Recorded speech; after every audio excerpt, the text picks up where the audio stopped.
7 साल से उनका 1 रुपया नहीं बढ़ा है। वो इलीगल नहीं था, अब कहते हैं कि इलीगल है 10 साल से। जो 2023 तक जितने लोग जो 10 साल से कंटिन्यू काम कर रहे हैं, जो स्टेटस टेम्परेरी का था वो परमानेंट करा। कितने लोग? 1295 लोग तो हमारे टेम्परेरी हैं, जिनके अलाउंसेस और जिनको रेगुलराइजेशन करना है। लेकिन till date not a single employed be regularise through Uma Devi case.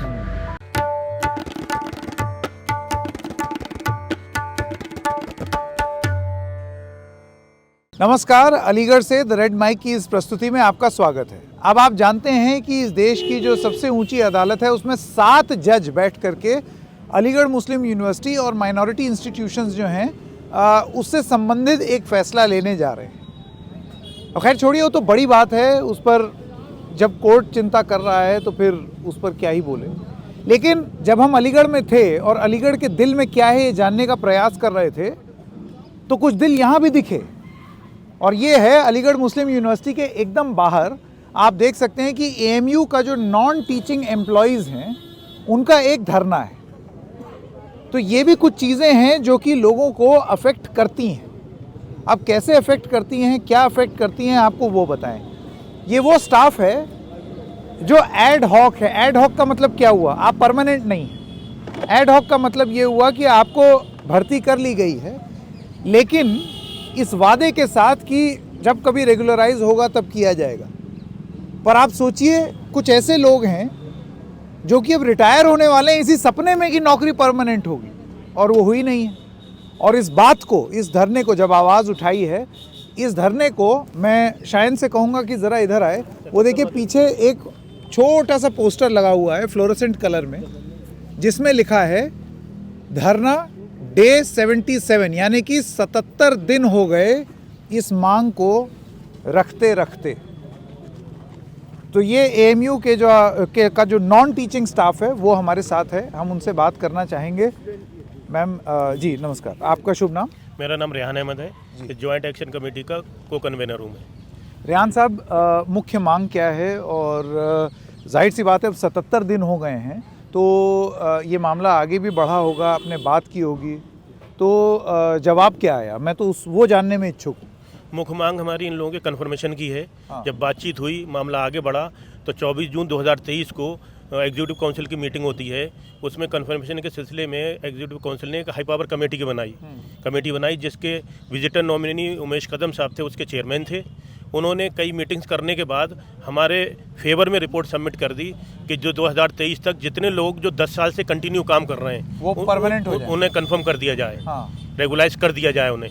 और उन्होंने अपनी रिपोर्ट एग्जीक्यूटिव काउंसिल को सबमिट कर दी, लेकिन उसका रिजल्ट के इंतज़ार में आज तक अभी तक हम यहीं बैठे हुए हैं। उसका अभी ये कब हुआ था? ये 15 सितंबर 2023 को रिपोर्ट सबमिट कर दी उन्होंने। हाँ, लेकिन उस पर अभी कोई एक्शन नहीं हाँ, हुआ। अभी ईसी ने उस पर कोई एक्शन नहीं लिया। अभी एक मीटिंग हुई थी, ईसी में उसे रखा गया था, लेकिन वो मीटिंग क्या हुआ? माफ कीजिएगा, वो क्योंकि लोग जो अलीगढ़ के बाहर के हैं वो नहीं जाने। एग्जीक्यूटिव काउंसिल अलीगढ़ मुस्लिम यूनिवर्सिटी सुप्रीम बॉडी है। वो जो मीटिंग एडजर्न्ड हो गई, जो 18 जनवरी 2024 को होनी है वो मीटिंग। अब तो उसका जो भी रिजल्ट होगा वो उसमें आएगा। और दूसरा उसमें एक और अहम मुद्दे थे हमारे, जो हमें 20 साल 15 साल 18 साल जो एडहॉक पे लोग थे उन्हें फुल सैलरी मिलती थी विद अलाउंसेस। अभी दिसंबर 22 के बाद जो हमारे आईपीएस नए रजिस्ट्रार आए हैं, उन्होंने वो अलाउंसेस हमारे रोक दिए। उनका कहना है कि आप टेम्परेरी हैं, अलाउंसेस आपको नहीं मिलेंगे। जबकि टेम्परेरी वो जो स्कीम या प्रोजेक्ट में पोस्ट होती हैं वो टेम्परेरी होती हैं। हमारे लोग जितने भी काम कर रहे हैं, जो गवर्नमेंट से सैंक्शन पोस्ट हैं, बजट पे पोस्ट हैं, उन पे काम कर रहे हैं। यानी वो पोस्ट खाली है, उसी पोस्ट पे वो काम कर रहे हैं। और उसका पूरा बजट भी गवर्नमेंट दे रही है, वो पैसा इनके पास मौजूद है। लेकिन हमें दिसंबर 22 से फिक्स कर दिया। जो डीए अनाउंस हुआ वो नहीं दे रहे हैं। जो इंक्रीमेंट देना था, जनवरी में कुछ लोगों को मिलता था वो दे दिया, और जुलाई में जिन्हें मिलना है वो नहीं दिया इन्होंने। एक अलाउंसेस की भी वो लड़ाई है, हमारी अलाउंसेस बहाल किए जाएँ। एक हमारे यहाँ जो डेली वेजर स्टाफ है, जो 7 साल से उनका 1 रुपया नहीं बढ़ा है, जबकि बीएचयू में मुस्तकिल हर 6 महीने में पैसे बढ़ रहे हैं। और उनके आज 11,500, 12,500, 14,500 3 कैटेगरी हैं डेली वेजर्स की, उस पर वो काम कर रहे ठीक हैं। और वो अनाउंसमेंट उनका अभी तक नहीं हुआ है, उनका अनाउंसमेंट का है। और जो 10 साल उन्हें भी हो गए, वो भी रेगुलर पोस्टों पे ही काम कर रहे हैं, उनका भी जो है रेगुलाइज किया जाए। जी मैम, आपका शुभ नाम? मेरा नाम है उम्मीद फातिमा, मैं हाँ, अभी ले। डॉक्टर ऑफिस में हूँ जी। और मुझे भी 10 साल हो चुके हैं, 11वां साल चल रहा है। सर ये कहते हैं कि अब जो है ना सिलेक्शन करेंगे। सर हम जो हैं सिलेक्शन से आए हैं, हमारी दौड़ कराई, रिटिन पेपर लिया, फिजिकल लिया, सब कुछ लिया। अब जब ये सब कुछ लिया है तो वो क्या वो नहीं था, वो इलीगल नहीं था। अब कहते हैं कि इलीगल है 10 साल से। अब अगर हमसे कुछ पूछा जाए तो हम सिर्फ ये बताएंगे कि हमारा बच्चा बीमार है, उसे दवा दिला दे, सिलेंडर ख़त्म हो गया है, ना कि ये बताएंगे कि आप कोई क्वेश्चन करें और वो पूछें। क्योंकि 10 साल हो चुके हैं, अब हम इसी में लीन हो चुके हैं, बच्चों में और इसमें, और अभी रेगुलाइज का कोई वो नहीं है। हम मुसलसल 7 साल से सैलरी बढ़ी नहीं है। आप सोचिए 14,000 में कहाँ खर्चा होता है, 14,000 रुपये में हम खर्चा चलाते हैं अपना। जी बिल्कुल। सर आपका शुभ नाम? Sir Faisal rice Gandhi. जी मैं फैसल साहब, हाँ पैटर्न हूँ जी, इस ज्वाइंट एक्शन कमेटी का। हाँ और 28 नवंबर को हमने 28 अक्टूबर को हमने ये इन्हें 48 घंटे का समय दिया था। जब इन्होंने हमारी नहीं सुनी चार्टर ऑफ डिमांड पर, तब हम धरने पर बैठे। बात यह है कि 11/11/2022 को फाइनेंस कमेटी की मीटिंग होती है, जिसमें रिप्रेजेंटेटिव MHRD भी हैं, रिप्रेजेंटेटिव UGC भी हैं और अलीगढ़ मुस्लिम यूनिवर्सिटी के मौजूदा वाइस चांसलर, उस पीरियड में प्रो वाइस चांसलर थे। मौजूदा फाइनेंस ऑफिसर जो आज हैं वो उस दिन भी थे। रजिस्ट्रार महोदय एज ए स्पेशल इन्वाइटी थे। उसमें ये बात तय होती है कि जो हमारा 31 का रिकरिंग हेड है, जिसमें कि सैलरी नहीं है, जो पेंशनर्स का और अदर्स एक्सपेंसेस हैं यूनिवर्सिटीज़ के, तो वो UGC उसमें ग्रांट देती है। हम लोग सैलरीड एम्प्लॉयड हैं, चाहे वो टेम्परेरी हो चाहे परमानेंट। उनका पिछले 34 साल से जो स्टेटस टेम्परेरी का था वही परमानेंट का था। सिर्फ फ़र्क ये था कि उनको कम्यूटेड लीव नहीं मिलती, बाकी सारे अलाउंसेस उनके अपॉइंटमेंट लेटर में लिखा हुआ है कि विद पे विद अलाउंसेस।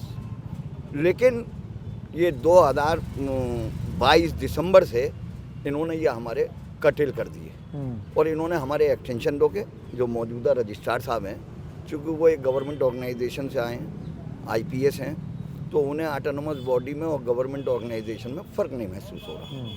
इसी बात की हम जद्दोजहद कर रहे हैं, लड़ रहे हैं कि हमारे अलाउंसेस जो 34 ईयर्स से मिल रहे थे, या वो तो मिलने शुरू हो जाए, वो मिले। चूँकि या तो आप ये कहते हैं कि वो इलीगल थे, तो 34 साल से कोई काम इलीगल हो रहा था, तो डे 1 में आज वो कैसे इलीगल हो जाएगा? कितने लोग हैं जो कि प्रभावित हो रहे हैं? क्योंकि अभी सर बता रहे थे कि ये रिकमेंडेशन भी दे दिया गया है कि लोग परमानेंट हों। कितने लोग हैं? 1295 लोग तो हमारे टेम्परेरी हैं, जिनके अलाउंसेस और जिनको रेगुलराइजेशन करना है, और प्लस 2583 हमारे डेली वेजर हैं। 8583 डेली वेजर में भी हमारे तकरीबन नियर अबाउट 1200 आदमी हमारे 10 साल में आ रहे हैं डेली वेजर। तो एक उमा देवी का सुप्रीम कोर्ट का 5 जजेस की कॉन्स्टिट्यूशनल बेंच का एक जजमेंट आया था, जो 2006 में आया था। उसको गवर्नमेंट ऑफ इंडिया ने 2014 में एडॉप्ट करा और उसको यहाँ भेजा। 2015 में हमारे यहाँ वो लेटर एडॉप्ट हुआ। हमारी लड़ाई ये है कि जब उस लेटर को यहाँ, जजमेंट को यहाँ आया, उसके बाद इन्होंने एक कंप्लाइंस रिपोर्ट भेजी और कंप्लाइंस रिपोर्ट ये कहा कि हमने इसकी कंप्लाइंस कर दी, लेकिन till date not a single employed be regularise through Uma Devi case. और इसके बाद इन्होंने बीच बीच में ये अपने पिक एंड चूज़ की पॉलिसी अपनाते रहे और वायलेशन करा इन्होंने सुप्रीम कोर्ट के जजमेंट का। उसी की हमारी लड़ाई है कि हमारा जो उमा देवी का केस है वो हमारे यहाँ वन टाइम मेजर जो कह रहा है वो, उसमें वन टाइम मेजर करके हमारे जो टेम्परेरी और डेली वेजर भाई हैं जिनको 10 साल हो गए हैं, उनको आप रेगुलराइज करें। क्योंकि हम एक ड्यू प्रोसेस से आए, हम लोग जितने भी टेम्परेरी हैं, तो एक ड्यू प्रोसेस से आए। जो यूनिवर्सिटी का एक सिस्टम था कि पहले चेयरमैन रिकमेंड करता है, उसको अप्रूवल वाइस चांसलर देता है, उसके बाद उसको फाइनेंस ऑफिसर तनख्वाह देता है। तो हम ड्यू प्रोसेस से आए, हम अनड्यू प्रोसेस से नहीं आए। तो जैसा कि आप देख रहे हैं ये वो एडहॉक नॉन टीचिंग स्टाफ है अलीगढ़ मुस्लिम यूनिवर्सिटी का। 77 दिन से जो नियम है उस नियम का ही पालन हो जाए इसकी गुहार लगा रहा है, लेकिन वो हो नहीं रहा है क्योंकि अलीगढ़ अभी बहस में है, अलीगढ़ मुस्लिम यूनिवर्सिटी बहस में है। तो अलीगढ़ मुस्लिम यूनिवर्सिटी का एक पहलू ये भी है जो कि देश को जानना ज़रूरी है। सहयोगी शायन अस्कर और अमन के साथ संकेत उपाध्याय, अलीगढ़ से।